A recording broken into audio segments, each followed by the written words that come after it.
આ તરફ અમરેલીમાં બાળકીનો શિકાર કરનાર સિંહણ પકડાઈ છે। 7 વર્ષની બાળકી પર સિંહણે હુમલો કર્યો હતો।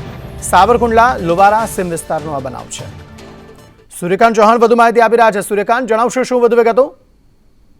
જી, સાવરકુંડલા તાલુકાના લુવારાના સીમ વિસ્તારની અંદર પરપ્રાંતીય મજૂરનો એક બાળક એના ઉપર સિંહે હુમલો કરી અને છેક દૂર સુધી સુરજવડી નદીના કિનારે લઈ ગઈ હતી। વન વિભાગે 3 ટીમ બનાવી સિંહણને પકડવાની કવાયત હાથ કરી હતી। ત્યારે 7 વર્ષના બાળકના શિકાર કરનારની સિંહણને વન વિભાગે પકડી આંચકારો લીધો છે। તેના અવશેષો પણ મળી આવ્યા છે। જોકે આ વિસ્તારની અંદર અવારનવાર સિંહોના હુમલાથી વાડીએ રહેતા લોકો ખૂબ ચિંતિત છે અને હાલ તો સિંહણને પાંજરે પૂરી અને ઓબ્ઝર્વર હોમ ખાતે લઈ જવામાં આવી છે।